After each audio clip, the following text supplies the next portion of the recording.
අතුරු ප්‍රශ්න ඇතුලේ හතුරු ප්‍රශ්නක් තියෙනවා මේකේ. හොඳයි ගරු කතානායකතුමනි අතුරු ප්‍රශ්න ඇතුලේ හතුරු ප්‍රශ්නක් තියෙනවා මේකේ. දෙකම වර්ගේ තියෙනවා. එහෙනම් ඒවට මම පැහැදිලි කරන්න සූදානම්. එකක් මෙතුමා කිව්වා වගේ තේ කර්මාන්තයේ කර්මාන්තශාලා සම්බන්ධයෙන් අපේ කුඩා තේ වතු සංවර්ධන අධිකාරියේ සභාපතිතුමා පැහැදිලි කිරීමක් කළා. ඒ පැහැදිලි කිරීමේදී එතුමාගේ අතින් කියවනු වැරද්දක් තිබ්බා. ඒක එතුමා ඊට පහුවෙන්ද එක මාධ්‍ය සාකච්ඡාවක් තියලා නිවැරදි කළා. එතකොට හරි විදියට නම් මේ ප්‍රශ්නේ දාන්න ඕනේ නෑනේ නිවැරදි කරාට පස්සේ. නමුත් ප්‍රශ්නේ දැම්මා. ඒක ඔබතුමාගේ අයිතිය. ඒකට ප්‍රශ්නයක් නෑ. ඒ වගේම දැන් මෙතන අපි පැහැදිලි කරා තේ කර්මාන්තයේ සම්බන්ධයෙන් අපේ රටේ කර්මාන්තකරුවෙක් ගිනස් වාර්තාවක් ලැබුවා. ඒක මං හිතනවා විපක්ෂයට සතුටට කාරණයක් විය යුතුයි කියලා. ඔබතුමාලත් ඇගීමට ලක් කළ යුතුයි කියලා. ඒවට වචනයක් කිව යුතුයි කියලා. මොකද අපේ රටේ විදේශ විනිමය ලැබෙන විශාල ශේෂ්ත්‍රයක් තේ ශේෂ්ත්‍රය. ඒක ලෝකයේ ඇගීමට ලක් වීම අපි කාටවත් සතුටට කාරණයක්. ඉතින් ඒකයි මම හිතන්නේ ප්‍රකාශයටපත් කරන්න ඕනේ කියලා. ඉතින් ඒක නොවන එක තමයි එක පැත්තකින් කාරණේ. කොහොම නමුත් දැන් ඔබතුමා එකක් දැන් කර්මාන්තශාලා ගැන අහන්න නිසා ඉතින් අපේ රටේ කර්මාන්තශාලා වැහෙන හේතු තියෙනවා. මම දන්නවා මෙතන තේ කර්මාන්ත සම්බන්ධයෙන් හොඳට දන්න ඇමතිවරු මේ හිටපු ඇමතිවරු ඉන්නවා. ඔබතුමාලා අපේ මනෝගණිත මන්ත්‍රීතුමාලා මේ ශේෂ්ත්‍රය දන්නවා. ඉතින් හොඳට දන්න කාරණා. දැන් අපිට පෙරහිදත් අපේ කර්මාන්තශාලාවක් මස්කෙලියේ ගිනි ගත්තා. උඳුනේ ඇති වෙච්ච දෝෂයක් නිසා මස්කෙලියේ ලක්ෂපාන කර්මාන්තශාලාව ගිනි ගත්තා. ඉතින් ඒ වගේ වැහෙනවා. සමහර ඒවා කළමනාකරන දෝෂ සහිතව වැහෙනවා.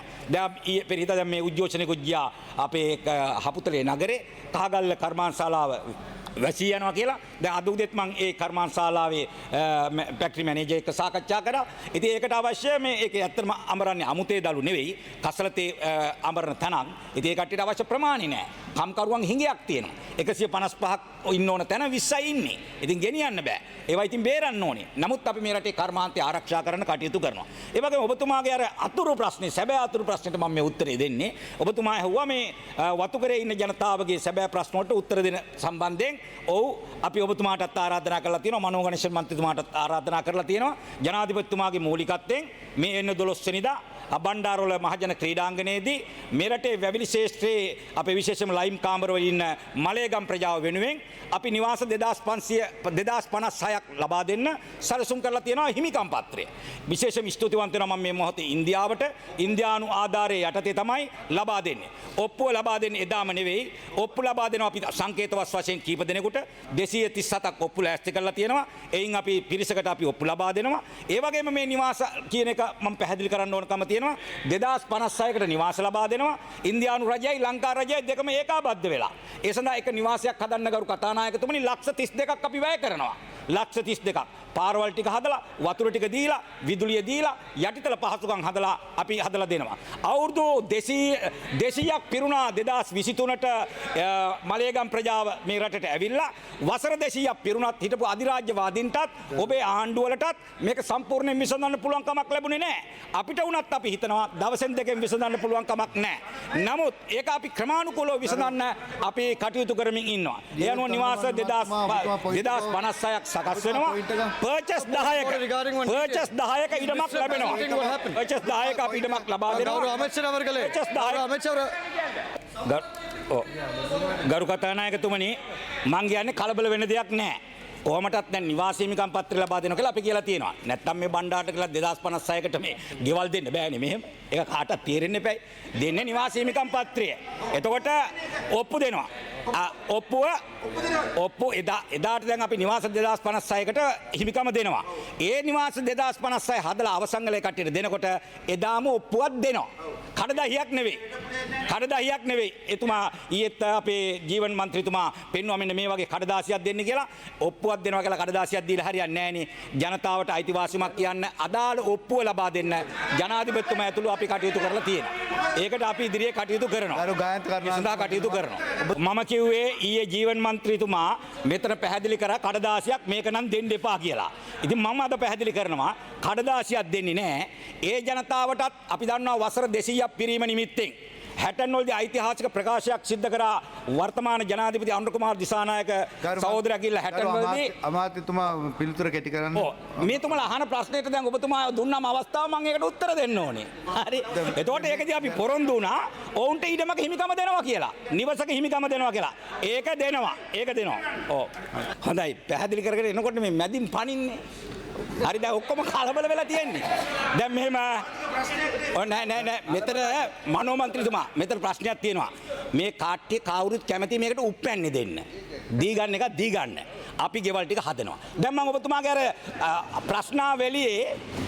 ප්‍රශ්නාවලියේ ගොඩක් තිබ්බනේ ඒකයි මේ ඇමතුමා මේ ඔක්කොටම දීගෙන යන්නේ උත්තර. ඉතින් කතානායකතුමාත් ඉඩ දෙනවා ඔබතුමාට ගොඩක් අහන්න. ඉතින් අපිත් ඒකට උත්තර දෙනවා. දැන් ඔබතුමා ඇහුවේ වතු කම්කරුවක වැටු ප්‍රශ්න නේද? ජනාධිපතිතුමා අර ආසනයට ඇවිල්ලා අයවැය ලේඛන ඉදිරිපත් කරනකොට රාජ්‍ය සේවකගේ වැටුප ලංකා ඉතිහාසයේ පළවෙනි වතාවට මූලික වැටුප ඉහළින්ම වැඩි කළා දුන්නා. ඒක රජයට කරන්න පුළුවන් එකක්. පෞද්ගලික අංශේ වැටුප් වැඩි කරන්න කර්මාන්ත කම්කරු අමාත්‍යතුමාගේ පැත්තෙන් සැලකිය යුතු නීතියේ ඉඩක් තියෙනවා. ඒක වැඩි කරලා දුන්නා. වතු කම්කරුවන්ගේ වැටුප ජනාධිපතිතුමා කිව්වා රුපියල් 1700 දක්වා වැඩි කරන්න අපි රජයක් හැටියට ප්‍රතිපත්තිමේ තීන්දුවක් කරන් තියෙනවා. ඒකට මැදිහත් වෙලා කටයුතු කරනවා කිව්වා. අන්නේ මැදිහත් වීම දැන් සිදු වෙමින් තියෙනවා. වතු හිමිකරුවන් සමග ජීවන් මන්ත්‍රීතුමාගේ දෙවෙනි අතුරු ප්‍රශ්නේ ඇහුවා. මම ඒක පැහැදිලි කරනවා. දැන් ඔබතුමා කියන්නේ මේ නව රජයේ හැටියට අපි නිවාස හැදුවේ නැහැ කියලානේ. ඔබතුමාට මම පැහැදිලි කරන්න කැමතියි. ඉන්දියානු ආධාර යටතේ අපි නිවාස හදන එක දැන් ආරම්භ කරනවා. තිබුණු සාකච්ඡා අනුව ගිහිල්ලා 2056 දැන් ආරම්භය ගන්නවා. මේ වසරේනේ පටන් ගන්නවා. ඊළඟට මේ රටේ ජනතාවගේ බදු මුදලෙන් භාණ්ඩාගාර මුදලෙන් මිලියන 1300ක් අපේ යටිතල පහසුකම් සඳහා ලැබිලා අපි ගෙවල් 456ක් මේ වෙනකොට ආරම්භ කරලා තියෙන්නේ. මම මතක් කරන්න කැමතියි චාමර මන්ත්‍රීතුමා දන්නවා. 2023 නායක ගියා හල්දුමුල්ලේ කබරගල නායක ගියා. ලයිමක්ම ගලවගෙන ගියා. අන්තිමේට වහලා දාපු තේ ෆැක්ටරි එක පවුල් 50ක් පදිංචි කරා. ඒ පවුල් 50ට ගෙවල් හදන්න ඔබතුමාලා වසර දෙකක් කටයුතු කරේ නෑ. හැබැයි මෙතන සමහරුන්ගේ ගෙවල් ගිනි ගැහුවා හෝ ගිනි ගහගෙන ඒවට කෝටි ගණන් වන්දි ගත්තා. ඒ මිනිස්සුන්ගේ ඒවට වන්දි ගත්තා. ඒ මිනිස්සුන්ගේ හැදුවේ නෑ. මෙයාලා වන්දි ගත්තා. අන්න ඒ ගෙවල් 50 මේ වෙනකොට වහලා ගහන මට්ටමට ගෙනල්ලා තියෙන්නේ. අපි ත්‍රිවිධ හමුදාවට ස්තුතිවන්ත වෙනවා. ගෙවල් 50ක් අපි කබරගල හදනවා. හමුදාව යොදවලා හදනවා. ඔව් අපි එකට ගිහලා ශ්‍රමදාන කරා හදනවා. ඒ නිසා ඒ වගේ මම මතක් කරන්න කැමතියි වතු කම්කරු වැටුපත් රුපියල් 1700ට ඒ මිනිස්සුගේ ජීවන තත්ත්වයට සරිලන ආදායමක් වෙන විදියට අනිවාර්යයෙන්ම ආනන්ද කුමාර දිසානායක ජනාධිපතිතුමාගේ ආණ්ඩුව වැඩි කරනවා කියන එක මේ පාර්ලිමේන්තුවේදී මම මතක් කරන්න කැමතියි.